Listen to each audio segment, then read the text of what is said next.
Hey there, guys and gals, the Introvertible here, and first of all, I want to apologize if I've been gone for about a month. It's just that I've had a bunch of school going the way, and that I haven't been able to. The reason why I haven't been able to upload is because I mainly have been doing school. I've been doing a lot of homework, and I've just been doing all that stuff, so I couldn't upload at the time, and I was also writing my script for this new video that I'm making, and it's called The Top 6 Scrapped Albums We Want to Hear So Badly. And I'm also making another countdown list very soon. Hopefully it'll be much easier than this one, but still. Also, I got a haircut about a few days ago. I went to the haircut, and apparently it was like 9 months worth of having a haircut, so that was pretty cool. Now, with this list, we are basically looking at the albums that were like, halfway finished, or were demoed and stuff, but were ultimately scrapped and were just thrown away, never to hear the light of day. Well, somewhat never hear the light of day. Now, this list is courtesy of Rocksound. I've actually been wanting to make this list as far back as September of last year, and I've also, along with my Steven Universe covers, I've been wanting to do this ever since, along with my Steven Universe covers, but I forgot to do them. But I kept this in mind along with the other countdown video I'm making, and I actually remembered to do my Steven Universe countdowns. I did that to commemorate the show. And without further ado, let's begin. Number 6. Friendly Reminders by Water Parks. Now, at the number 6 spot, we have Friendly Reminders by Water Parks. Now, Water Parks is a band that I'm not really familiar with at all. I don't really know much about them. I don't really know the members. I don't really know their music. I haven't heard any of their music. I don't really know much about them. But it turns out back in early March of 2019, there was an upcoming announcement for a third Water Parks album, and there was a hype train for it, and it was building up and everything, up until we got news by the frontman Austin Knight, stating that he had tweeted that he had deleted all the files right here, and that's the tweet right there. And with that, Friendly Reminder became a lost album, and speaking of scrapping of Friendly Reminder in Water Parks Rock Sound cover feature, Austin shared, and this is the reason why he scrapped the album in the first place, and you can also find other quotes that he said through Genius and another Rock Sound article, probably the one that I'm using over there. And he says, quote, "I think it'll be fun to have a lost album. We were on the One OK Rock tour, and I was kind of dealing with some stuff that. I was like, man, I've got a lot of other shit to say. Hey, that's not this. As soon as I got back, I was like, alright, people need to hear something else. There are a lot of other things that are talked about on the new songs that are more of a focal point of what I feel right now. I feel like the best you can ever do is to be as upfront with yourself emotionally and mentally as possible." He thinks and stops for a second. This is not part of the quote. "I just didn't want to set myself up again." And while a handful of Friendly Reminder tracks ended up in various reworked capacities across their actual new album, fandom will forever be intrigued by the mystery of Friendly Reminder. So yeah, that is the reason why Austin Knight ended up deleting all the files for Friendly Reminder. Now, I don't really know much to say, considering I'm not much of a Water Parks fan. I don't really know much about them. But yeah, at least the fans got new music, and I actually have heard about their third studio album, Fandom, and again, there's not much I can say apart from the fact that one of their touring members was Mikey Way, of a band called My Chemical Romance. Speaking of which, number 5, The Paper Kingdom, or MCR5, by My Chemical Romance. Now, as some of you may know, I am a huge My Chemical Romance fan. I became a fan of them just last year. Well, not just last year. Around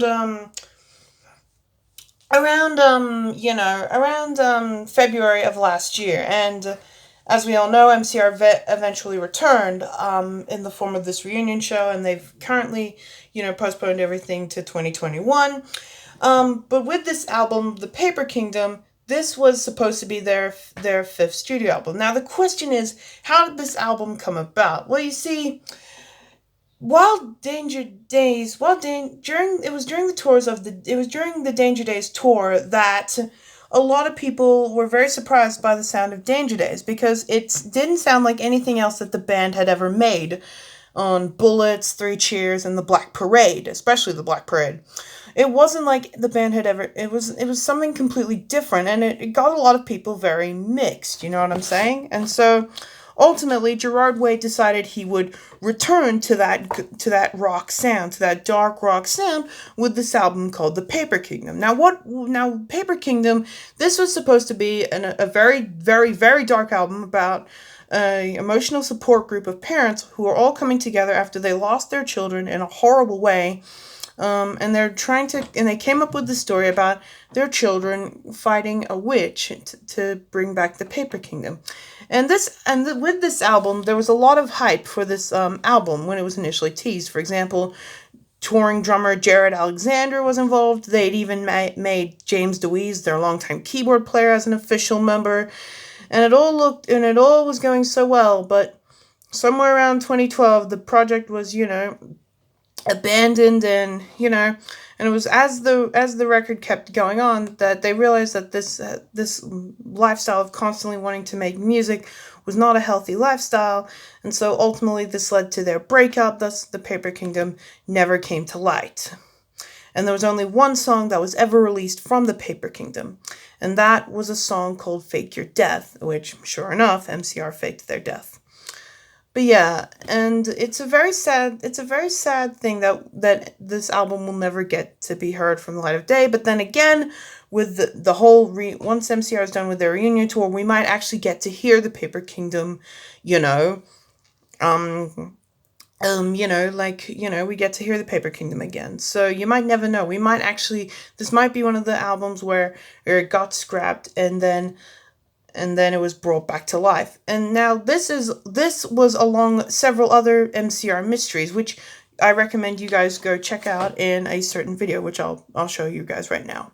So yeah, guys, I recommend you guys go check this video out, The Lost Songs of My Chemical Romance. I recommend you guys go check that video out for any more MCR mysteries. But for now, the Paper Kingdom was the biggest one, and it looks like we might be able to see it, considering all the videos that popped up around early this year. Once they're done with their tour, of course. Number 4. Songs from the Black Hole by Weezer. Now, Weezer are a very well-known rock band. A lot of people love them. A lot of people are very excited for, or at least I think they're excited for their new album, Van Weezer, that will come out next year. Now, just like the Water Parks, I actually do not know much about this band. I don't really know much about this band, but according to Rock Sound, they actually had an album that was supposed to come out after their debut Blue album.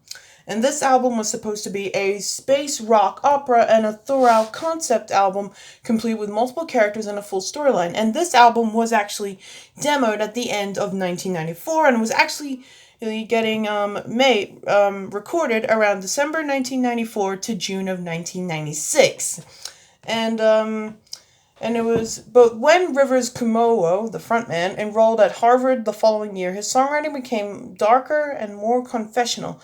And he saw the work he had done on Songs from the Black Hole as too whimsical, and the album was abandoned. And that's, at least according to this, the reason why we will never get to hear the Songs from the Black Hole album. But according to the last part, out of the ashes of the scrapped rock opera, Weezer wrote and released Pinkerton, and thus they made their next record, Pinkerton, I think. That's what their record is, I don't know. Both Get You and Tired of Sex survived the scrapping and appeared as B-sides on Pinkerton. Yeah, I think it is. But other than that, most of the tracks will never see the light of day. Now, just like with water parks, I don't really know much what else to say because I'm not a huge Weezer fan. So yeah, it's unfortunate that we might never get to hear, for the Weezer fans, they'll never get to hear this, but they are still going on strong, especially with Van Weezer and the Hella Mega Tour that will come around next year. Number 3, the untitled 4th Academy Is album. Now, for those who don't know who the Academy is it's basically were basically a well-known emo rock group that was very popular around the 2000s, and specifically for the album Santai and Santai. I think this is the album that made them famous. But they were at one point a very well-known rock group, and they were originally going to make a 4th studio album that was actually supposed to be way ahead of its time. It was an album that had no guitars in it, and also at this point they had also lost their drummer Adam T. Siska and their lead guitarist Michael Guy Chizet. They had lost them so that they could pursue their other interests, but these three were determined to make a record, but the label were like, you guys are a rock band, but you have no, like, guitars. You're a guitar band, but it has no guitars in it. And so they tried to get the record made. They even had a keyboard player. Who this keyboard player was, we will never know. But ultimately the record label didn't like it, so they ultimately broke up because of it.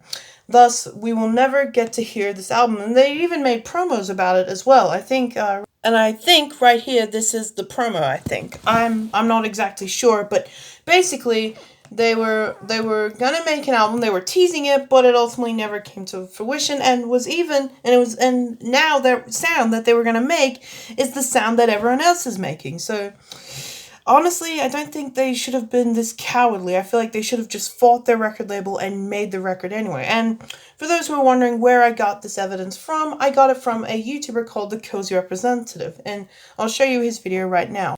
So yeah, that's his video that explains what the sound of the 4th record was going to be. So yeah, that's the Academy Is right there. Number 2, Cricket and Clover by Panic at the Disco, aka the Cabin album, if you will. But basically, for those who don't know, Panic at the Disco were originally going to have an album called Cricket and Clover, and it was supposed to tell the love story of a doomed love affair between the two characters.